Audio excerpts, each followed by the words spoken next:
Hello friends, आज हम बात करेंगे यूपी टेट और सी टेट जो आने वाले एग्ज़ाम है उसके बारे में। ठीक है, जो आगामी एग्ज़ाम होने वाले हैं। इसमें दोस्तों आज हम लोग का जो टॉपिक रहेगा, जो विषय रहेगा वो मनोविज्ञान। ठीक है, इसके बारे में दोस्तों हम लोग बेसिक से पढ़ेंगे। ठीक है, अगर दोस्तों आप मेरे चैनल पर नए आए तो मेरे चैनल को सब्सक्राइब कर लीजिए, क्योंकि दोस्तों मैं आप लोगों के लिए ऐसे इंपॉर्टेंट वीडियो बनाता रहता हूँ। सबसे पहले दोस्तों जानेंगे कि जो आपके साइकोलॉजी है, ठीक, जो मनोविज्ञान है, ठीक है, इसकी उत्पत्ति कहाँ से हुई है।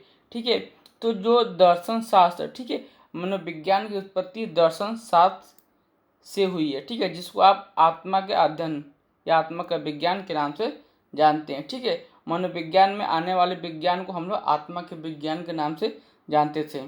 और ये कौन कहते, जो दर्शन शास्त्र के जनक हो कौन थे? अरस्तु थे। ठीक है, और ये कहाँ के वैज्ञानिक थे? ये यूनानी के। चलिए दोस्तों इसमें और देख लेते हैं ना, गैरिट के अनुसार। ठीक है, गैरिट के अनुसार देख लेते हैं इन्होंने क्या कहा था। मनोविज्ञान दो शब्द से मिलकर बना है। ठीक है, इन्होंने कहा था जो आपका मनोविज्ञान है यह दो शब्द से मिलकर बना है। ठीक है, चलिए देख लेते हैं।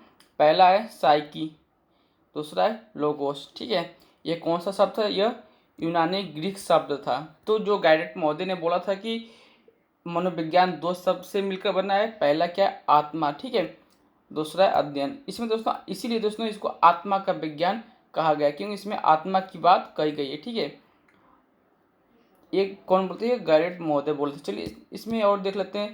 देखिए जो आपकी मनोविज्ञान, इसकी दो शाखाएं हैं। ठीक है, जिसके अंदर आप शिक्षा मनोविज्ञान को रखते हैं और बाल मनोविज्ञान को। ठीक है, और देख लेते हैं एक और थे उसमें के केलर महोदय। ठीक है, इनके अनुसार देख लेते हैं इन्होंने क्या कहा था। दर्शन शास्त्र मनोविज्ञान की जननी है। ठीक है, दर्शन शास्त्र क्या है? मनोविज्ञान की जननी है। ठीक है, मैंने बताया था पहले कि मनोविज्ञान की जननी क्या है? आपकी दर्शन शास्त्र। ठीक है, और जो इसके जो जनक कौन है? अरस्तु थे। अरस्तु महोदय ने दर्शन शास्त्र के जनक के रूप में जाने जाते हैं। चलिए देखते हैं सबसे पहले हम लोग स्टार्टिंग से अब कि मनोविज्ञान की उत्पत्ति का क्रम कैसे रहा, कैसे इसका क्रम बढ़ता रहा। ठीक है, तो जो आपकी 16वीं शताब्दी थी उसमें आत्मा का विज्ञान, ठीक है, आत्मा का विज्ञान कहा गया, जिसके जनक अरस्तु को माना गया और जो इनके समर्थन में थे। ठीक है, इन्होंने भी समर्थन किया कि आत्मा का विज्ञान है। तो कौन थे? प्लेटो थे, बेकार्ट थे। ठीक है, और रुडोल्फ गाइकिल थे। इन्होंने इनका समर्थन किया, किसका? अरस्तु का।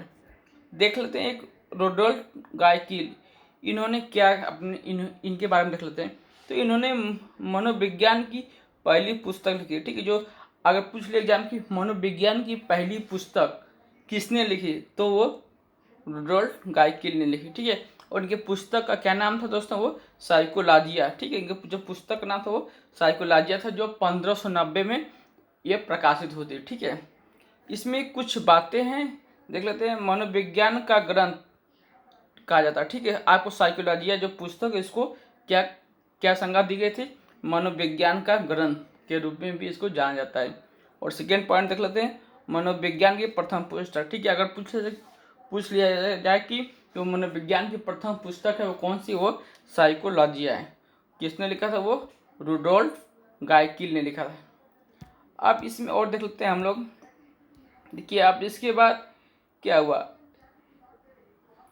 ये 17वीं शताब्दी में इसको नकार दिया गया। कहा गया कि आत्मा नहीं है। ठीक है, आत्मा जो है वो आपका मनोविज्ञान में नहीं है। ठीक है, इसको नकार दिया गया। ठीक है, अब देखिए 17वीं शताब्दी की बात करते हैं, मन मस्तिष्क का विज्ञान। ठीक है, जो 17वीं शताब्दी थी उसमें मन मस्तिष्क का विज्ञान आया। ठीक है, इसके जनक कौन थे? वो पोम्पोलाजी थे। ये कहाँ के रहने वाले थे? ये इटली के थे। और इनके भी समर्थक कुछ लोग थे, के लिए उनका नाम जान लेते हैं। जो जॉन लॉक महोदय थे, ठीक है, रिचिएडी थे और थॉमसन थे। ठीक है, ये लोग कौन से थे? ये जो तीनों लोग थे ये पोम्पोलाजी के क्या थे? समर्थक थे। ठीक है, इन्होंने भी कहा था कि मन मस्तिष्क का विज्ञान है।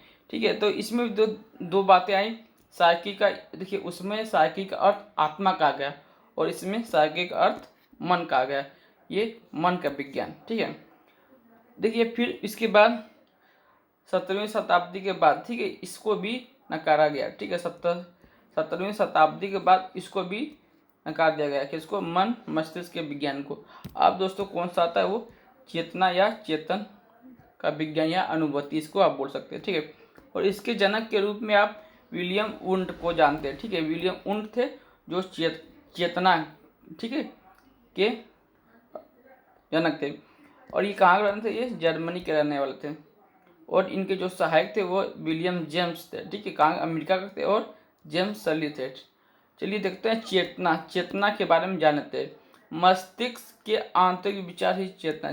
ठीक है, जो मस्तिष्क है इसका जो आंतरिक विचार है उसको चेतना कहा गया था। चेतना का अर्थ हम लोग देख लेते हैं।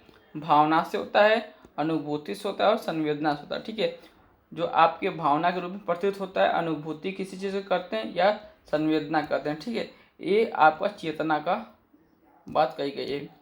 और इसमें और देख लेते हैं विलियम वुंट के बारे में। ठीक है, विलियम वुंट ने चेतना मनोविज्ञान की प्रथम प्रयोगशाला 1879 ईस्वी में बनवाया था। ठीक है, अगर पूछ लिया एग्जाम में कि विलियम वुंट ने प्रथम प्रयोगशाला मनोविज्ञान का कहाँ बनवाया था, तो वो 1869 ईस्वी में बनवाया था। ठीक है, विलियम वुंट चेतना मनोविज्ञान की प्रथम प्रयोगशाला। अब देखते हैं सेकेंड पॉइंट में।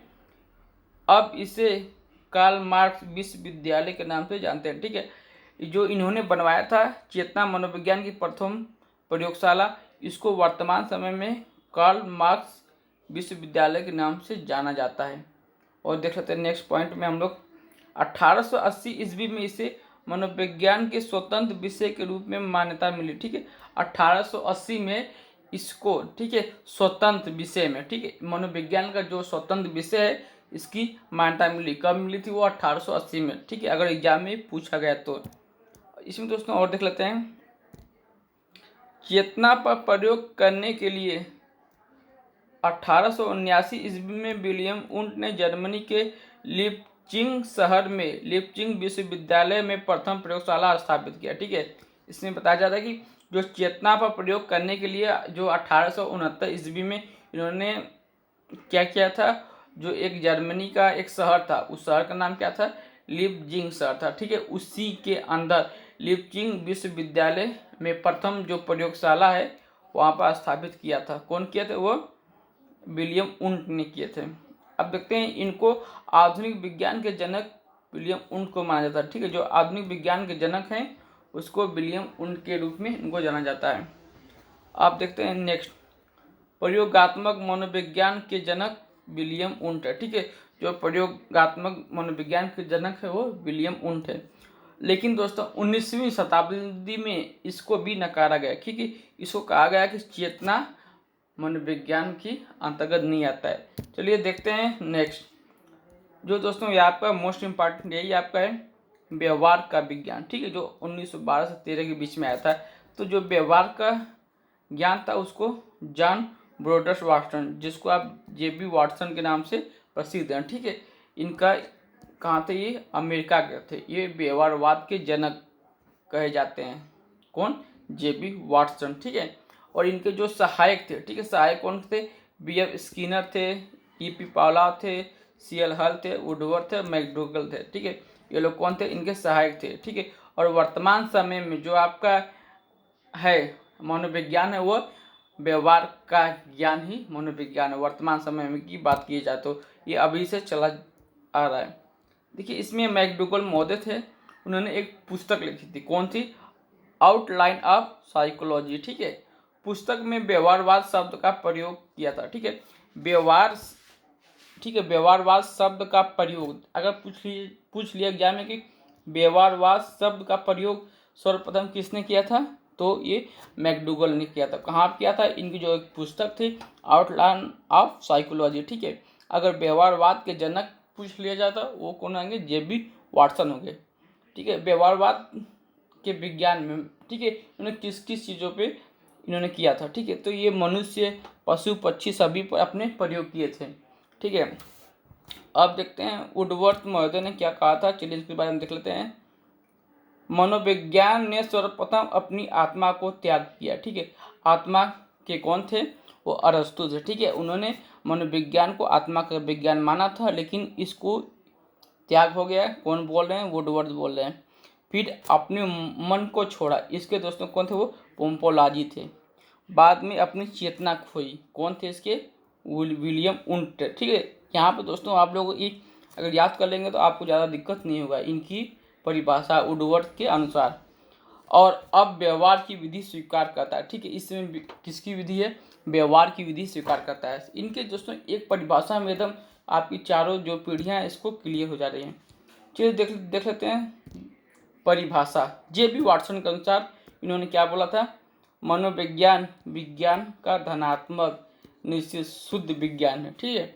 और देखते हैं बी.एफ. स्किनर के बारे में। बी.एफ. स्किनर मतलब बोल रहे हैं कि मनोविज्ञान व्यवहार और अनुभव का विज्ञान है, ठीक है। जो बी.एफ. स्किनर का मत है कि जो मनोविज्ञान है यह व्यवहार और अनुभव का विज्ञान है, ठीक है। मैकडूगल के अनुसार हम लोग देख लेते हैं मनोविज्ञान आचरण और यथार्थ का विज्ञान है, ठीक है। जो आपका मनोविज्ञान किसका है? आचरण और यथार्थ का विज्ञान है। सिगमंड फ्राइड के अनुसार दोस्तों हम लोग देख लेते हैं मनोविज्ञान अचेतन मन का अध्ययन करने वाला विज्ञान है, ठीक है। मनोविज्ञान क्या है? अचेतन मन का अध्ययन करने वाला विज्ञान है, ठीक है। और दोस्तों देख लेते हैं, तो दोस्तों ये आपका वीडियो यहाँ पे कंप्लीट होता है। तो इसको देखिए एक बार और अच्छे से इसको रिवाइज करते हैं, ठीक है। मनोविज्ञान की उत्पत्ति किससे हुई थी दोस्तों? वो दर्शन शास्त्र से हुई थी। कौन सी? 16वीं शताब्दी से हुई थी। इसके जो जनक थे वो अरस्तु थे, ठीक है। और इसमें गाइडेट ने इसको 2 भागों में डिवाइड किया था। पहला है साइकी, दूसरा है लोगोस। ये यूनानी ग्रीक शब्द था। इसमें इन्होंने साइकी को आत्मा के रूप में कहा था, ठीक है। और देखिए फिर केलर मैथो ने एक परिभाषा दिया था कि दर्शन शास्त्र मनोविज्ञान की जननी है, ठीक है। और अरस्तु इसके जनक हैं। लेकिन जो आपका आत्मा का विज्ञान आया इसमें दोस्तों एक सबसे इम्पॉर्टेंट थे रुडोल्फ गायकिल, ठीक है। इन्होंने एक पुस्तक लिखी थी साइकोलॉजिया 1590 ईस्वी में, ठीक है। ये मनोविज्ञान की पहली पुस्तक थी, ठीक है। और देखिए मन मस्तिष्क का जो था कौन थे? वो पोम्पोलाजी थे, इटली के थे। इनके जो ये सब कौन थे? सहायक थे, ठीक है। इन्होंने साइकी का अर्थ मन से लिया था, ठीक है।